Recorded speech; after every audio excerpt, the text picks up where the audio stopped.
Hi there, today's video is going to be much more chill than usual. I want to talk about 5 books that have changed my life. And I know it's a bit cliche to say a book will change your life, but honestly speaking, I do think books have that potential, and these 5 books have done that for me. And there's a stigma out there that self-help books aren't good to read, they just kind of bring you down, but I couldn't disagree with that more. I love reading self-development books, and I've gotten so much new information, and my thinking has changed so much in the past year just because I've read all of these books. Let me show you what I mean by that. Let me talk about each book one by one and give you a high-level overview for what it's done in my life and how my life has changed after I've read those books. The first book I want to talk about is I Will Teach You to Be Rich by Maneet.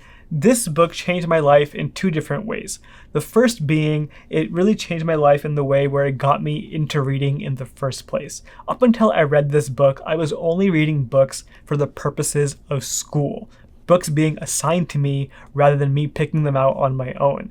At the time, I was just starting my part-time job while I was in college, and I wanted to be money smart, and I wanted to learn how to grow my money and be financially independent in the future. And this is the book that was a bestseller, and I just got it on a whim, and oh my god, this thing changed my life. I loved reading it, first of all. I keep going back to it to this day to reference it. And putting that aside, the financial knowledge I gained from this book will literally make me able to retire without worrying about money in the future. I think this book saved my life, basically, my future self at least, because I started saving for retirement when I was 18 years old, and my investments have grown quite a bit since then, and they will continue to grow. And this really gave me the financial foundation for me to live properly today in my 20s and going forward into the 30s, 40s, 50s, etc. This book will really teach you a lot about financial knowledge. If you're new to personal finance, this is the first book I would recommend that you read. The title is a bit cheesy, I know, but don't judge a book by its cover. The writing and the knowledge is really, really great.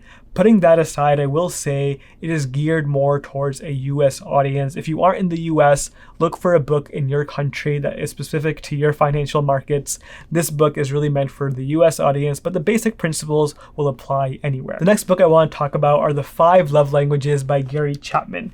Now, there are a few disclaimers I have for this book. The first is definitely be aware that it's meant for a Christian audience. I'm not Christian though, I'm a Sikh, and I still was able to read this book and gain so much information. Just be prepared for some biblical references, things like that.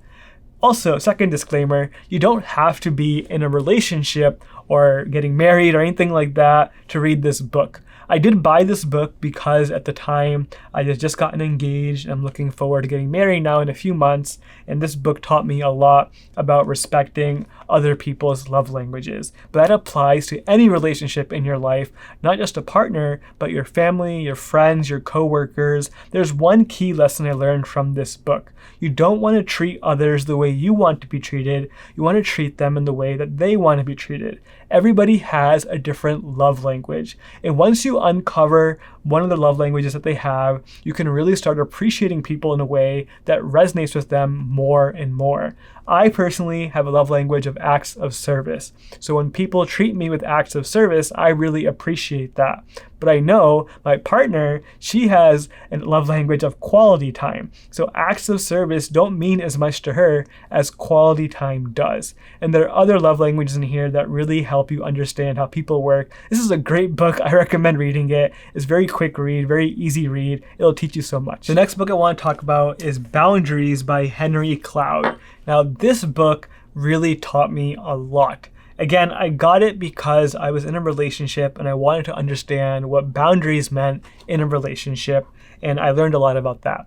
But this also will teach you how to say no in just general life situations. And I don't like conflict. If you're like me, saying no is not an easy thing to do, and being able to get into a conflict with somebody else is very uncomfortable at times. This book will really teach you how to do that in a comfortable way, and it'll kind of reassure you that it's okay to say no. And it gives you a lot of examples of different situations of when it's okay to say no to people and what it means to you. I just learned a lot about saying no and what that means to me and what my boundaries are. I do want to give a disclaimer again. This book is written again for a Christian audience. There are a lot of biblical quotes in here, but with that being said, you can still learn a lot. I read this book cover to cover and I learned a lot. I kind of ignored all the Bible references, but I still learned a lot of information and it really, really changed my life. Great book if you have trouble saying no. Great book if you struggle with conflict and getting into uncomfortable situations. Next book I have over here is called The Compound Effect by Darren Hardy. Now, this book is something I recently just read, and I actually discovered it on Audible. Link from my affiliate link down below if you're interested in Audible for a free trial. This book actually is a free Audible library item, so you don't have to get the higher plan to get this book. It's included in the base level plan, and that's why I found it.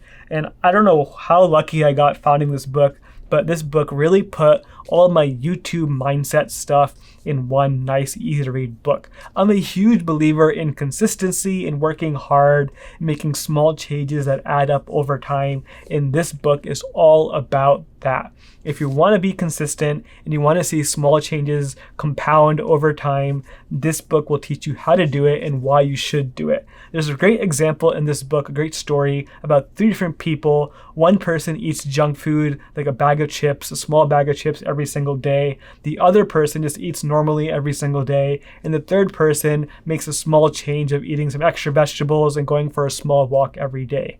What the author describes is over time, after a few years, it takes time, but eventually the person eating the bag of chips gains a bunch of extra weight. The person who is eating healthier and going for that small walk every day is now much happier and has lost weight and much more fit. And the person who did nothing and just kept things the same is also doing worse off. And the lesson there is small changes that you make every single day. You may not see them right away, but if you compound them after a few years, those small changes really do make a difference. And if you do nothing at all, you're still going to end up being worse off. Making small improvements adds up to your life. It really compounds. This book teaches you what compounding actually means in terms of self-development. So for me, in terms of my YouTube work, my compounding effect is in the videos that I make. I'm making 2 videos every single week. They may not seem like they're making a difference right now, but I've already started to see small pieces of compounding come to fruition. I now have almost 6,000, 7,000 subscribers.